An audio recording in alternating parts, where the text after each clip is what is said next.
Well, hi there, South Fellowship. This is Ryan Paulson, lead pastor, and I am coming to you with our last video in our series looking at the churches that Jesus writes to in the book of Revelation. And I hope you've enjoyed the series.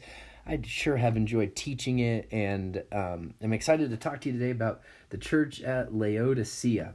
And one of the things I wanted to talk about as we look at studying the scriptures is dealing with the preconceived notions of a passage that we have when we come into it. And that happens for all of us. And I think this passage specifically has two instances where we can really bring some baggage into the passage, and it'll prevent us from actually hearing what the scriptures would say. So let's jump in. And I'm sorry, I'm sort of low tech here today. I don't have the verse citations in because I didn't have my computer with me. But here we go. It says, starting in verse 14, "To the angel in the church in Laodicea write, these are the words of the Amen." This is a reference to Isaiah 65:15, where God says that He is the Amen. So Jesus is making a connection to His deity. "The faithful and true witness, the ruler of God's creation." If you want to cross-reference, look at Colossians 1:15-16. It's a great passage about Jesus making the same claim. "I know your deeds," he said. "You're neither hot nor cold. I wish you were either one or the other. So because you're lukewarm, neither hot nor cold, I'm about to spit you out of my mouth." Now, this word, lukewarm, has gotten a lot of press because the struggle people have with this verse is Jesus says, you're neither hot nor cold.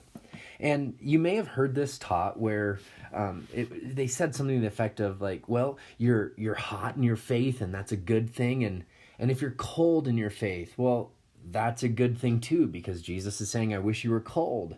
And because if you're cold, it's easier for God to reach you, or something like that. That if you're like me, just never seemed to sit right. What was really interesting was that there was a city that was about 6 miles away from Laodicea that was called Hierapolis. And it had 95-degree water at it. It was a hot springs of sorts. And then you had Colossae that was about 10 miles away. And it had freezing cold water. And both of those rivers, or both of those cities, had water that was piped into Laodicea because Laodicea didn't have any water source of its own. So the water that started off 95 degrees, when it got to Laodicea, it was tepid. The water that started off ice cold and great for drinking, when it got to Laodicea, it was also tepid. And so both of these water sources started out good, but then what happened was they evened out to the temperature, to air temperature around them.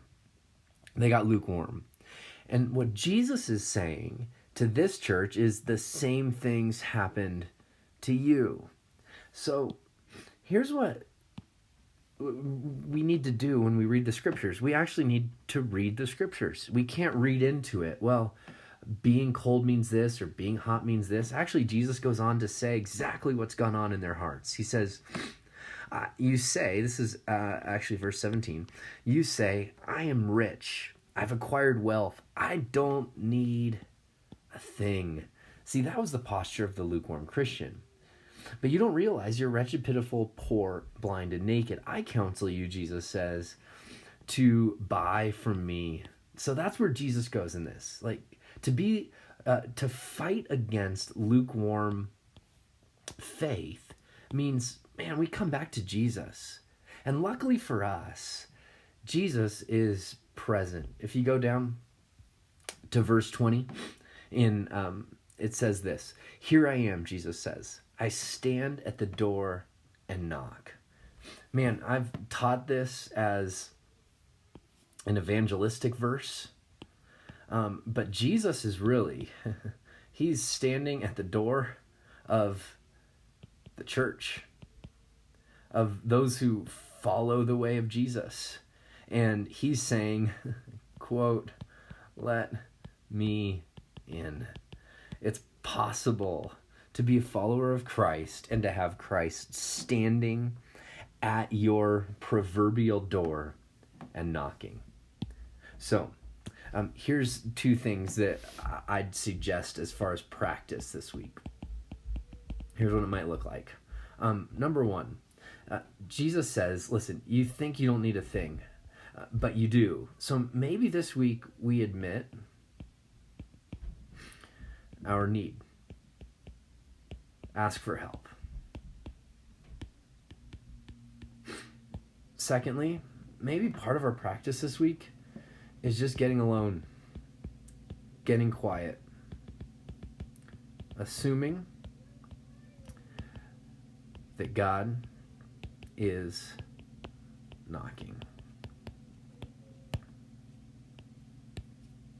And we try to listen, and we try to ask, God, what would you say to me today?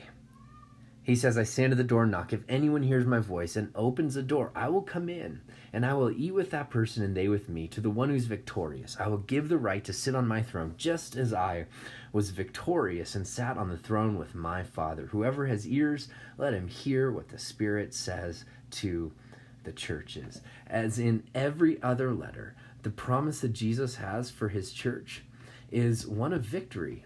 If we will admit our need, one, go to Jesus, two, receive him, open the door, then his promise, you will be victorious. Man, I hope that helps as you read the scriptures. It really helps if we actually read them. And instead of bringing our preconceived notions in, we fight against that to listen to what the scriptures are actually teaching. Well, I've loved this series in Revelation. I hope you have enjoyed it too. Thanks for tuning in today. God bless you.